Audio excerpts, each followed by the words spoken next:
नमस्कार, मी सद्दाम मुस्लिमुल्ला. आपण पाहतात एसएम नेटवर्क प्रस्तुत फिफोल मराठी. चला तर पाहूया आजच्या ठळक घडामोडी. इचलकरंजीत महासत्ता चौकात भर दिवसा गोळीबार, युवक गंभीर जखमी.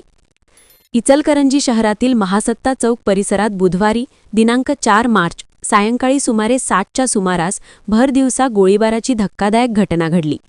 या घटनेत ओमकार कांबळे हा युवक गंभीर जखमी झाला असून त्याच्यावर सध्या कोल्हापूर येथील खासगी रुग्णालयात उपचार सुरू आहेत. काही दिवसांपूर्वी जयसिंगपूर येथे ओमकार कांबळे व सूर्यवंशी नामक युवक यांच्यात किरकोळ कारणावरून मारामारी झाली होती.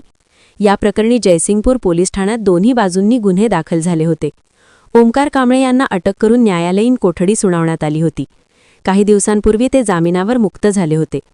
दरम्यान प्रिव्हेंटिव्ह ॲक्शनसाठी जयसिंगपूर पोलिसांनी त्यांना इचलकरंजी येथे आणले होते. संबंधित प्रक्रिया पूर्ण झाल्यानंतर ते परत जात असताना महासत्ता चौक परिसरातील सांगली इचलकरंजी मार्गावरील एका रुग्णालयाजवळ ओमकार कांबळे व त्यांचा मित्र थांबले असता सूर्यवंशी व त्याच्या साथीदारांनी त्यांच्यावर गोळीबार केला. गोळी ओमकार यांच्या पोटात लागल्याने ते गंभीर जखमी झाले. गोळीबाराचा आवाज होताच परिसरात एकच धावपळ उडाली. रक्ताच्या थारोळ्यात पडलेल्या ओमकार यांना त्यांच्या मित्रांनी व तेथे उपस्थित पोलिसांनी तातडीने इचलकरंजीतील खासगी रुग्णालयात दाखल केले. प्रकृती चिंताजनक असल्याने पुढील उपचारासाठी त्यांना कोल्हापूर येथे हलविण्यात आले.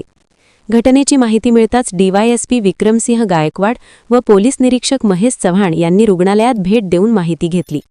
पोलिसांनी घटनास्थळी पंचनामा करून फॉरेन्सिक पथकाच्या मदतीने पुरावे संकलित केले. या गोळीबारामुळे इचलकरंजी शहरात खळबळ उडाली असून विविध चर्चांना उधाण आले आहे. प्राथमिक माहितीनुसार ही घटना पूर्वीच्या वादातून घडल्याचे समोर येत आहे. या प्रकरणाची नोंद गावभाग पोलीस ठाण्यात उशिरा रात्रीपर्यंत करण्याची प्रक्रिया सुरू होती. पुढील तपास पोलीस करत आहेत.